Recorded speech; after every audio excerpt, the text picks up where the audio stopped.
At Gate C of the Moisini bus depot just after 7:17 a.m. on Monday, the city's morning schedule leaves a small gap. The bus GPS export for Raoudi shows a hard pause of 12 minutes, while the badge reader CSV insists the conductor never left the yard. A fixed CCTV camera with a burnt top pixel records a municipal sticker van idling where no contractor is booked. If the records insist on routine, who used that gap? And how did they hide the time? Dawn in Warsaw comes on a low ceiling and wet tarmac. The Moisini depot hums in narrow bands, air brakes sighing, pallet jacks chirping, a dispatcher's pen striking line after line through the laminated route sheet. Marta Krawiec stands in the narrow office where the bus roster hangs from bulldog clips. She is 37, a transit scheduler who counts in routes and buffers. Her competence is pattern memory. Her vulnerability is time, a mother at home on oxygen, a second handset set to silent. She works the early shift because it gives her the illusion of control. The city has a mask for everything. That is how it manages to move rain or fog paycheck to paycheck. The visible mask this morning is the orange safety vest with reflective chevrons and a municipal sticker on a generic service van. The credential reads as routine. The routine reads as invisible. The men in vests roll through side gates, check clipboards, move cones, nod. The badge reader clicks. The door controller senses a swipe, shivers, returns a green LED. The door controller. On paper, it is an ordinary Monday that must be crushed into spreadsheets by noon so that invoices can be raised and fuel can be reconciled by 4. The trigger is small and plausible. 10 days earlier, a conductor named Aneta Stepanska filled out Form M14, reporting unpaid overtime on 2 night turns between Żerań and Tarshomen. The form ran up the small ladder: supervisor initials, depot stamp, payroll forward. It was not a blaze of whistleblowing, just a push against the rounding errors that eat a worker's month. The union secretary told her to keep copies. She folded them into a plastic sleeve and kept them in the pouch behind her seat. Marta knew about the form because she tracked overtime anomalies as part of route stability. Overtime blooms when routes slip. Routes slip for 3 reasons: traffic, maintenance, or interference. Routes slip for 3. She had flagged a bulge on Route E after midnight runs in the past fortnight. The bulge was 2 minutes on average. No driver complains about 2 minutes, but bulges become gaps, and gaps do not float. They settle somewhere, heavy. The system is already stressed. 1 camera on the yard perimeter is down, a blown power supply after last week's storm. Maintenance logged it, replacement in queue. A detour down Pukowa pushed 3 buses into a shared layover window. Dispatchers stretched the grid to keep headways acceptably even. The small risks that come with density are everywhere. It takes only 1 door left wedged for a contractor who knows the routine. The morning comes to the first hinge. Aneta's partner calls her phone at 8, goes to voicemail, sends a bland message that reads like a routine check. At 9, her mother calls Marta at the depot because Aneta never misses Thursday check-ins. 10, the route sheet shows Aneta completed the 7:05 pullout, the 8:02, and then nothing. The line goes blank where brakes and turns should be. The garage planner shrugs and says she probably swapped off with a spare. The spare log shows no such swap. A small panic starts to thread through the queue at the registrar window, where drivers wait to sign the return sheets. Weather presses low. Marta prints the badge reader CSV for Gate C. It shows Aneta's badge opening the cafeteria at 7:21. It shows her clocking in at 7:09. It does not show a gate exit. If she never left, who drove the 7:05? The bus GPS says she did. Aneta's mother's second call at noon is not calm. Marta opens a missing person template that sits in a folder on her desktop like a dare. The template has boxes for last seen, last contact, clothing, distinctive features, route, vehicle number, last contact. The cursor waits at the first box. It is raining lightly when she calls the county missing persons desk and opens a file. A search officially opens. Once a file opens, it eats hours. Marta drafts an internal bulletin for depot staff. All caps, simple, no embellishment, conductor missing, Last scheduled on Route E. Contact numbers for CID. No media statements. The union reposts it in a private group. A copy floats into a driver chat that runs across depots and into subcontractors. The city's rumor engine grinds. Someone says she ran off. Someone insists she took a better offer in Gdansk. Someone else posts an old photo outside a hospital and suggests a relapse. The chatter arrives because there is little else to hold. Formal commitments escalate. Marta hands over the GPS export for Route E from 5 a.m. To 11 a.m., the route sheet and the badge reader logs to the county investigators. She prints and staples. She is careful with paper. Paper does not crash. The investigator takes the stack and offers a thin smile that means thanks and nothing more. Marta returns to the console and stares at the layover windows. Times are numbers, numbers are promises. Promises rarely break exactly in the middle. Yet here, the break is precise. Quiet red flags surface and get rationalized. The bus shows a 12-minute pause on the outbound leg near a service yard on Notsnikiego. Dispatch logged it as congestion, a construction truck blocking the lane. The note is in a cramped hand. The CCTV camera that covers that corner went offline at midnight with a recorded fault. The contractor ticket says a technician will attend within 48 hours. The cafeteria cash drawer Z report shows a coffee and a sandwich charged to an employee card at 7:22 a.m. But the register is notorious for lag when the contactless pad skips. A receipt timestamp that is wrong is not new. A tool that looks cleaned but unused sits under the stair by gate C. The bleach trace in the drain is explained as end-of-week cleaning. The primary system appears to support the cover story, barely. The badge reader, CSV, is clean. No exit recorded for Aneta. The door controller audit shows a string of green returns without tamper codes.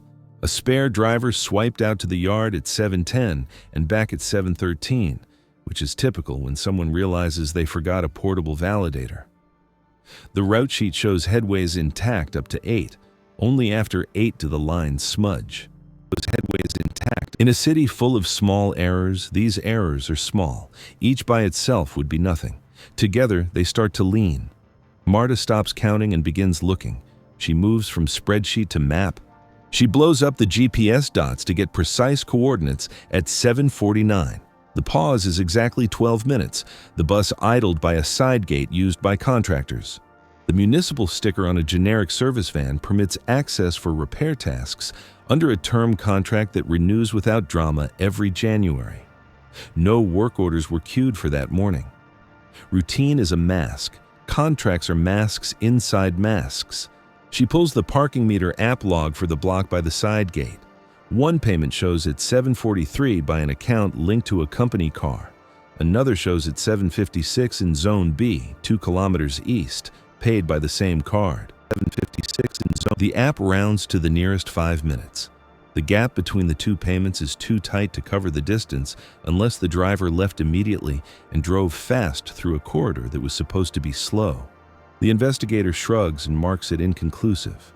It is a flag, and flags can float or sink on how much attention they get. Marta knows drivers, and she knows waiting. She knows how long it takes to decide to call a mother.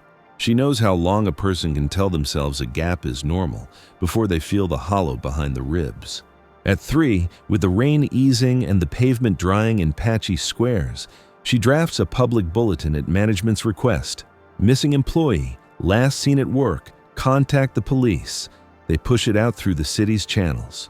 Seen at work, local media pick it up. A line worker becomes a headline for a night.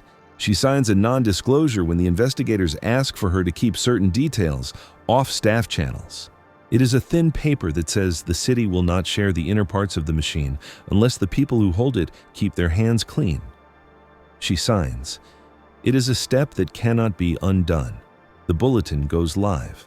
The appraisal world throws its attention at a worker no one noticed the week before. The clock in Marta's head begins to run louder. A non-reversible step. The public bulletin is out. There is no pulling it back. The first hard break arrives on day 3.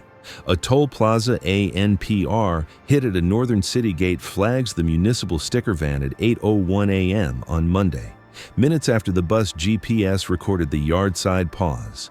On Monday, the contractor's daily task log shows no authorized movement through that gate at that hour. The door controller audit for Gate C shows no vehicle exit within that window. Machines are supposed to harmonize. These do not. Witness objects begin to talk at angles. A smartwatch steps log, pulled from Anetta's handset with a family consent form, shows a sequence of steps that stops for 12 minutes beginning at 7:48 a.m. Then, a sharp burst of movement over 1 minute. Then, nothing. The phone's tower handoff shows a handover to a cell that serves the low industrial strip along Arkusowa, not the route corridor. The bus GPS, meanwhile, continues to plot a polite crawl through ordinary morning traffic. The bus became 2 stories that cannot coexist. Marta overlays the badge reader CSV with the bus dot map.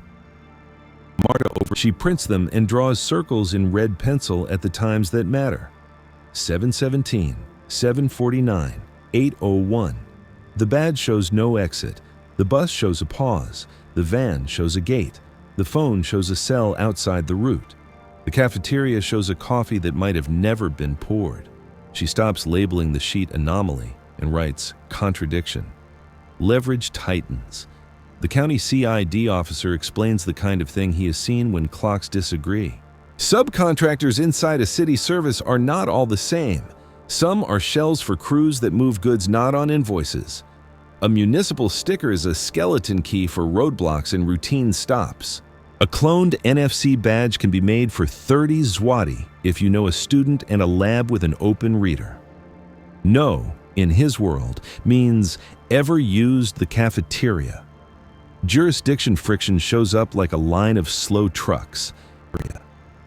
The concession that issued the contractor permit is handled by a different municipal office than the depot. The consulate becomes relevant because if Aneta left the Schengen zone, border police must be notified, and border police will not act on a city file without the prosecutor's stamp. The prosecutor wants more than flags and gaps. The city's legal advisor says do not name the contractor publicly until you have more. Time is paid out in paper. Marta moves from target to operator. She starts a ledger of nodes. Gate C door controller, cafeteria POS, bus dot at 7:49, van ANPR at 8:01, phone cell change at 7:50, smartwatch steps halt at 7:48, parking meter app rounding artifact. She assigns each a color in her head so that when the investigator calls, she can recite without stumbling. She requests the hotel keycard audit for a budget hotel just off the S8 expressway because she heard a driver mention a white van there on Monday. The desk clerk only talks to police. The police cue the request. The machines begin to disagree in ways that are harder to explain away. The route sheet says the 812 inbound should have crossed most Grota Rowekiego at 8:32. The traffic camera frame with a time code shows it at 8:36. 4 minutes can be weather, or it can be a driver running to catch a headway missed by a pause that never should have happened. The investigator circles the 12-minute hole. A pause that never should have. He asks who had the power to resize it. Constraint locks in. The county seizes the municipal sticker van off a lot behind a low fence in Bielani after an undercover passes and notices a fresh scrape where a contractor logo used to be. The van's telematics unit is missing. The liftgate sensor wire is cut clean. A neat job. The owner of record is a corporate shell with a single line address that leads to a mailbox in a building with 20 such companies.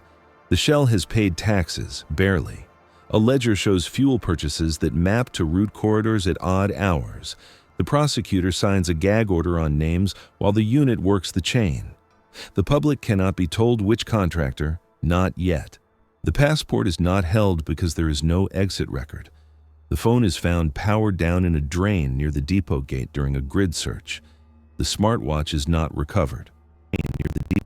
The bus is impounded for a day for a deep clean of logs and returned to service because the city cannot afford to take more vehicles off the road. The constraint is plain. Movement is now on a clock and under a gag. The machines will be listened to, but the city must still move. The clock keeps time whether it is trusted or not. The van is seized. The clock starts to speak louder than rumor. The next turn is not dramatic. It is administrative. That is how coercion works when it wants to last. The city's internal contracts unit forwards a spreadsheet of service permits for vehicles carrying the municipal sticker. Each row is a permission to pass. Each permission has a term, a plate, a contact name, and a work order class. The shell company tied to the seized van holds a blanket permit for minor yard works, the term auto-renewed in January. The work orders under it are sparse and vague. Renewed in January. Replace drain screen. Inspect lift gate. Clear debris. The kind of maintenance that no one questions because it is better to say yes than to delay a bus. Who controls space is now visible. The side gate at the yard is a controlled space. The badge reader at Gate C is a controlled space. The cafeteria is a semi-public space wrapped in an employee system. The service van with its sticker is a mobile space that can cross places where private vehicles cannot. The shell company bridges those spaces with lines on paper that look like routine. Add a camera outage and a detour that piles headways against each other, and a small crew can move through the seams without testing doors. Who controls time is clear, too. The route sheet sets expected minutes. The bus GPS is a watch that ticks in public. The cafeteria Z report, the parking meter app, the toll plaza ANPR, and the phone tower sweeps are other watches that tick nearby. ANPR. They agree most days. On this day, they do not. The person who arranged the seizure of minutes at 7:49 understood how to make one clock tell a lie without stopping the others. It is not hard when the clocks are held by different hands. Money is a lever that slides under everything. Marta requests fuel point-of-sale receipts tied to the van. The card used shows purchases at 2 stations that sit along busy route corridors. Times align too well with service windows to be random. The company's account is topped up with regular small transfers from a bank that has a permissive onboarding pipeline. The Financial Intelligence Unit agrees to glance at the flows if the prosecutor widens the request. The prosecutor signs a narrow letter first. Units protect their lanes. Time drains. Laws both shield and map. The investigators want the hotel keycard audit. The desk clerk will only produce it under a local order. The order takes a day. Audit. The desk clerk, when it arrives, the audit shows one room that was accessed twice in the hour after 8 on Monday by a key coded to a staff badge. The badge was later disabled. The room was rented cash for 2 nights by a person showing a contractor lanyard. The photo on the ID is blurry when copied. The face is average in a way that is a choice. The chain begins to show metal. Data is the field Marta can actually move. The county loops in the Cybercrime Bureau for a clone badge check. A technician with a portable reader walks the cafeteria and the side gates and tests the latency between swipe, green light, and door release. He explains that door controllers can accept a shadow credential when a primary is present, under a setting meant to help groups move quickly during shift change. He calls it convenience mode. It can be toggled by an authorized admin. It should leave an audit flag. The audit shows no flag, which suggests the admin was not the admin tied to the city's name. It suggests a credential created first by IT for a contractor and then copied. The copy rides a real identity. It rides it quietly. Jurisdiction friction grows stubborn edges. The consulate of a neighbor state calls back because a rumor of cross-border movement has reached social channels. They want to know if a citizen is involved. The police say nothing under the gag. The family wants everything. The union wants the city to pull the blanket permit at once. Legal says not without exposure. The network thrives in the fog created by people doing their jobs as written. Marta stops asking for permission to notice and starts doing the work of an operator inside a machine. She drafts a diagram of the first hour in blocks. Inside a machine. She prints copies on paper, and on the back, she writes what has no data yet. Who was near the side gate at 7:49, who held the contractor clipboards, who signed out the spare validator at 7:10 and signed it back at 7:13, who carried a portable radio set to Yard Channel 2. She leaves blank space next to each question because blanks provoke calls. She tracks down the spare driver who swiped back into the building at 7:13. He is rattled by the attention and unwilling to speak on a record. Marta notes the fear without judging. Fear is its own system. No one wants to be the person who saw one thing wrong on a normal morning and said nothing. No one wants to be. She hears the shape of a claim that someone in a safety vest asked for a lift to the cafeteria because of the rain. She cannot write that down in any official way. She writes "rain excuse" in the margin in pencil and underlines it. She sets a safe contact protocol for herself because by now the calls coming in are not all ordinary. A block number asks about the van seizure. A different one asks whether the city will disable convenience mode. She does not answer. She forwards the logs to the investigators. She begins to leave a small envelope with a time-stamped note at the registrar window before she leaves the depot each day, addressed to no one, with a list of the systems touched. It is a dead drop in a building with cameras over every door. It is symbolic, but symbols harden intent. The checkpoint arrives when the prosecutor's office agrees to loop in the airport interdiction team. They will watch for the municipal sticker shells plates, for application for temporary travel documents by any of its listed employees, for the contractor IDs at curbside pickups, for a set of surnames spelled 2 ways on carrier manifests. The Cybercrime Bureau will sit on a monitoring order for the badge admin account to flash if convenience mode is toggled again. The union will quietly staff a second pair of eyes at the side gate during the early window. It is not a raid. It is a line set across a river you cannot see. A formal cooperation forms, thin but real. Plans that work in service yards are not clever. They are tedious and timed. Marta and the investigators build one. They choose a controlled meet in a place the network believes it understands. A mid-week pre-dawn at the yard during a forecasted drizzle when visibility will be poor and the lines at the registrar will be short. The goal is not confrontation. It is to make the clocks argue in a way that can be demonstrated in an affidavit without drama. They assemble an evidence chain with 3 clean artifacts and 2 contingents. First, a parking meter app payment made by a city vehicle at a meter facing the side gate, time-stamped and captured by screen record on an evidence phone with GPS coordinates embedded. Second, a banknote deposit to the Shell company's fuel card account at a convenience store attached to a fuel station 2 kilometers away, filmed by a store camera whose owner has signed a cooperation letter. Third, a cafeteria POS receipt generated on demand by a city staffer for a coffee and a sandwich at a minute chosen in advance. Each item is mapped to a bearer. Each bearer is mapped to a unit officer wearing a discrete body camera. Nothing spectacular, everything countable. They tie the chain to units. The county CID coordinates plainclothes at the yard. The Cybercrime Bureau sits on the badge admin dashboard with a trigger to snapshot logs if an unauthorized convenience mode toggles. The airport interdiction team stands by with plate watch on the Shell company vehicles and the ANPR grid, receiving a short-term list of interest. The prosecutor signs a narrow order to permit live capture of the door controller audit without waiting for end-of-day dumps. It is precise because it must be. The meat is baited by predictability. A driver on Route E will be short of validators for the 7:05 pullout. The spare validator that was missing for 3 minutes on the Monday will be logged as held for maintenance. The registrar will ask for a contractor to attend the side gate before 7:20. A municipal sticker will give permission to cross the yard. If the network is alive, it will answer because routine is its mask and masks become habits. Pressure is not theatrical, but it is present. Marta's handset shows a battery at 39% at 4:42 a.m.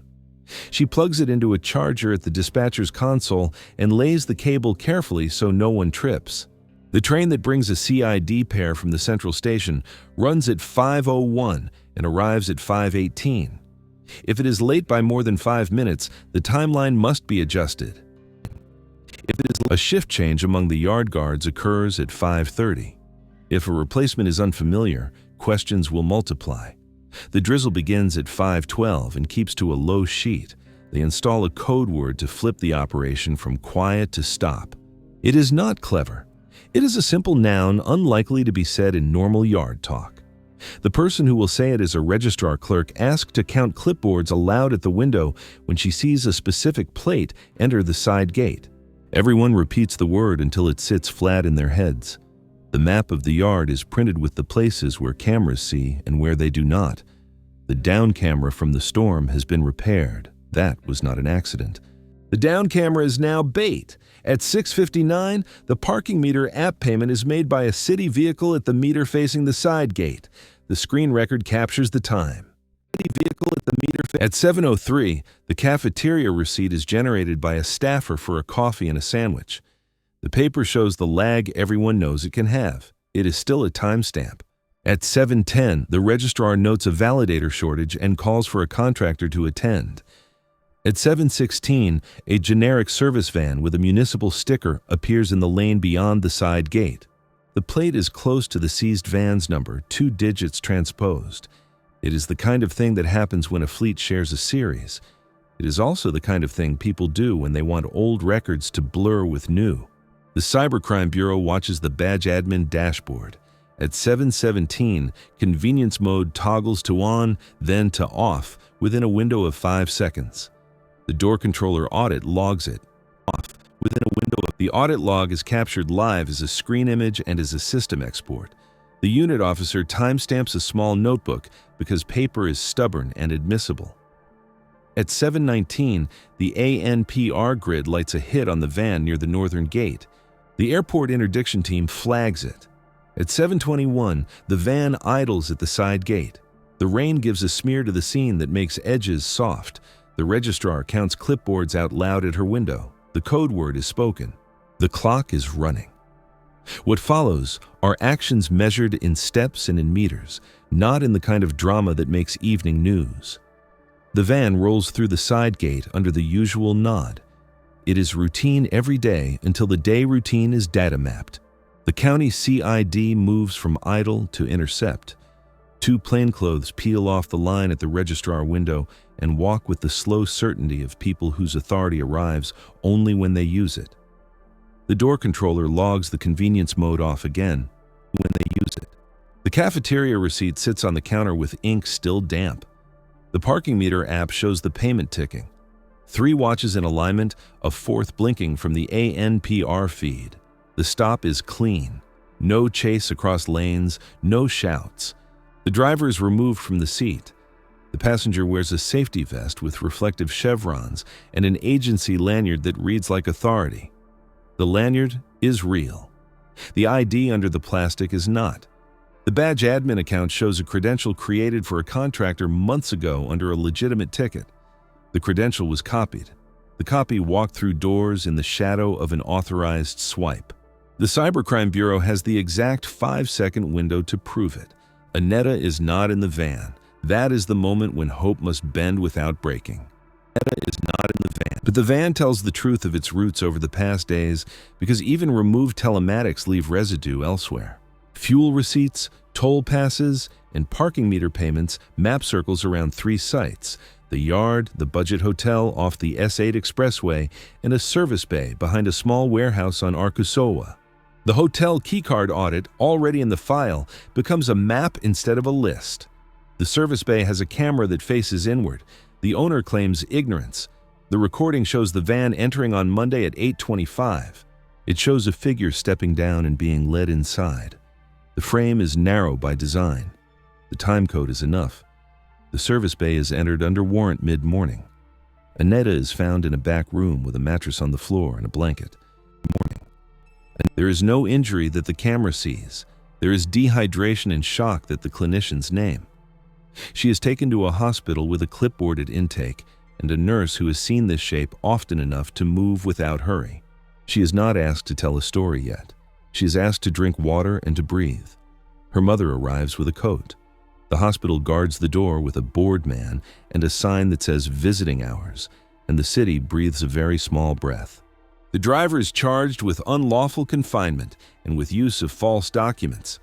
The person in the vest is charged with unauthorized access to controlled systems and interference with transport. The shell company is searched. Its registered address yields nothing but mail. Its real office is a desk in a larger contractor's space. That firm insists it believed the arrangement legitimate. Contractor space. A procurement email chain shows the kind of casual outsourcing that saves a department a fusewati in a quiet quarter. The prosecutor opens a case on fraudulent use of a municipal sticker and on the cloning of access badges. Arrests are arrests only when a judge agrees to hold. One is remanded. One is released under supervision. The network is not dismantled. It has other vehicles. It has other names. The central question is answered not by confession, but by mechanism. Who used the 12-minute gap at 7:49, and how did they hide the time? A small crew, wearing the mask of the city, did. They used a municipal sticker van to roll through a side gate under the cover of a contractor call that never existed. They toggled convenience mode on a door controller for seconds to write a real badge with a cloned shadow, leaving the audit quiet until someone asked for that exact window. They created the pause on the route by coordinating with a driver who thought he was smoothing a headway, or who was simply told to hold for a safety check.